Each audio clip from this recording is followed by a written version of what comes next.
Alright, welcome back.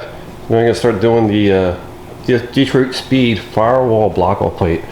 And yeah, got sick and tired of looking at all these holes on here, and somebody on one of the forums or Facebook groups was selling one for pretty cheap, so fuck it, why not? Reason why I'm going with the block-off plate, because I'm lazy. By the time I make a patch for in here, weld all that in, weld that, grind, weld, or I can just weld one piece over top of it and call it good. If I ever want to go back to stock, which I know I definitely won't, I can probably cut that off and have at it. So I had it up there, test fitting some stuff. It tells you in instructions to take the factory flange here and bend it in to keep the firewall strength. I already had it bent flat previously, screwing around. So like I said, I thought I was going to cut that out and weld that all in. The other thing that's cool too about it is, if I ever need to, that's the factory stamping for the partial fin, and there's the other one right there. So that way, if I have a problem with the popo, like when I first got the car, because it was a theft recover car at some point in its life, I can prove that it really is the car that I own, which I've already had, and complete title and all that crap.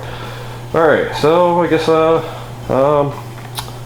I'll just get this thing fired up shortly again, and after I get that ground down, or hammered flat, we'll see how it works. And then bend the flanges over and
Alright, so one of the problems that I'm having is with the panel laying flat up against there is obviously where the upper fender mount goes, or middle fender mount.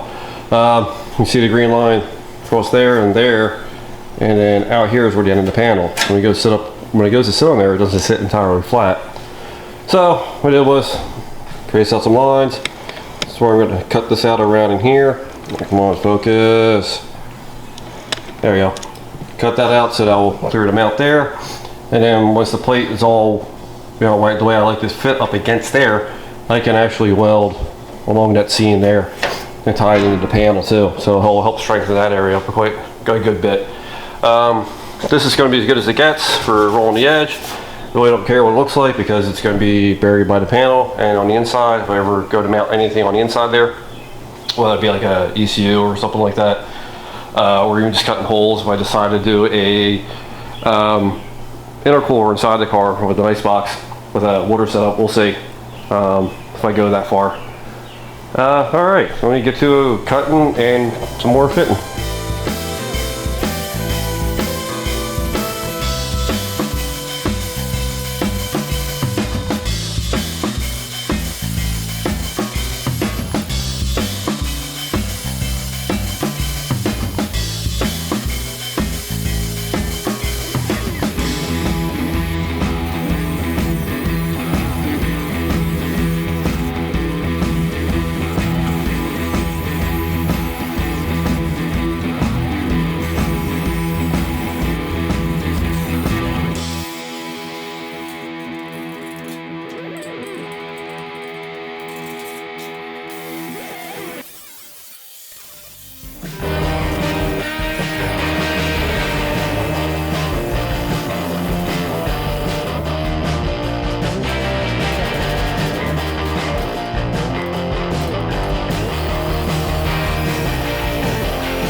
And there we go. There's the fitment around there, like I want it. So I can get this like, flat to the car.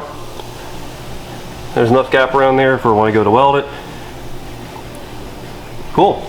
Moving right along.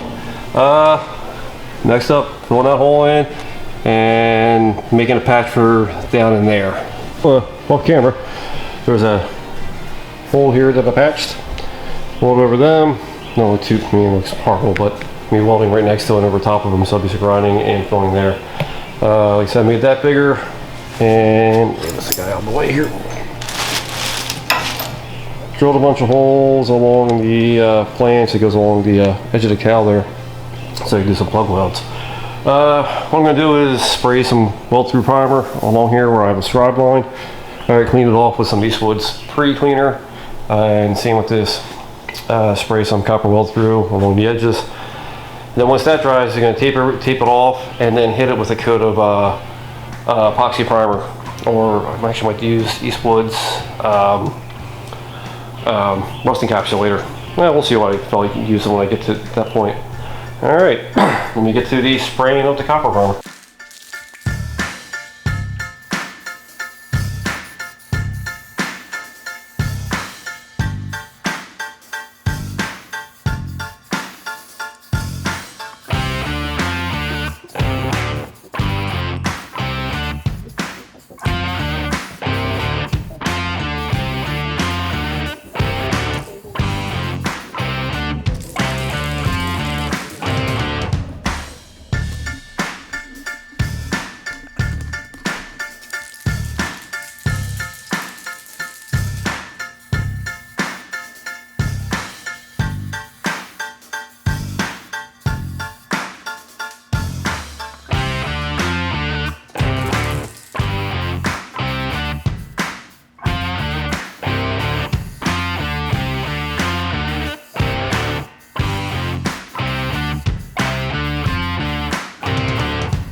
Tape out where the panel is going to weld onto. So when I go to spray the primer, I'll cover up copper weld through. So that's pretty important. The reason why I'm using copper weld through, instead of just painting and the welding behind it, the copper weld through has a higher melting temperature than regular paint. So I'll add more corrosion protection. Yay! Look at me trying to be all thoughtful.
Use some Brazilian self-etching primer. The reason why I'm using it because it has a bit of an acid into it.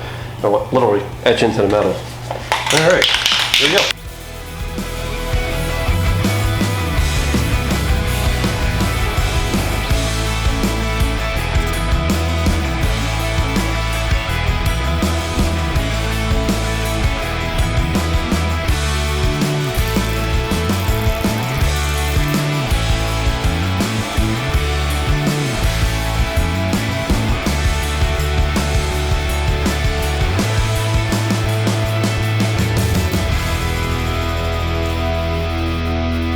Alright class, everything's painted, copper weld through primer, up on the firewall, all that fun stuff.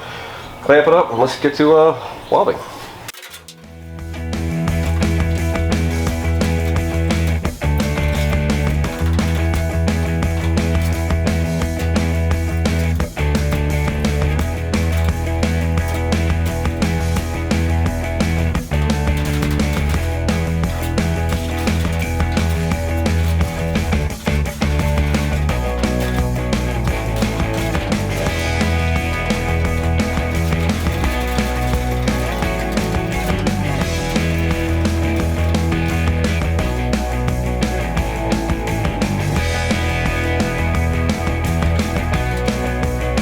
Alright, got it all tacked in with the MIG. I'm going to clean all the copper stuff off because one, it's giving me a little bit of a hard arc start for the MIG for tacking, and two, I'm probably going to try my hand at TIG welding it in there with the kind of a thin tungsten on it just to see if I could do it. If I can't, just get back to MIG and grind it and fill it with fiberglass.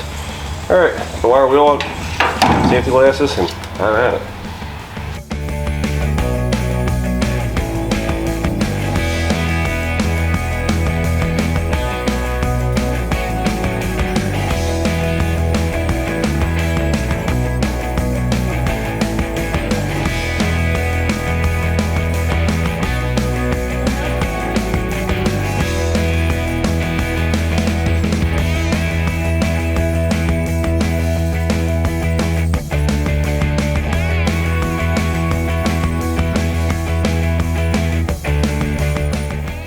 Alright, after 1,000 tack welds of all the way around, I did it off the camera because I didn't feel like recording it. There, put spot welds underneath. Some grinding, the filling later with metal, and she's all done. Also went ahead and filled all the extra holes in from previous owners trying to add in different windshield wiper motors that were not there. We're not supposed to go with the car. Ended up filling a big hole in there where they drilled a hole for who God knows what they have on through there. The big hole staying, that's for steering column, that's for brake booster, that's for the clutch linkage if they're from the factory, if the car came with it, which it didn't. Don't just put a block off plate there.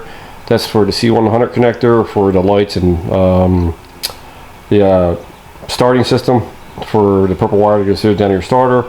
And that was for the speedometer meter hole, which is not getting used. It's probably put a crop in there, but who knows, I may actually use it for wiring harness or something going through there. And those 2 holes are for the emergency brake pedal bracket. Up there is the throttle cable hole where the cable comes through. That's for the throttle bracket, throttle pedal bracket that bolts on there. And the rest of the holes are for like the barrage to support the dashboard. Aside from some filler work, the firewall is done. Alright, I figured I'd do a closing this video. Until next time, thanks for watching.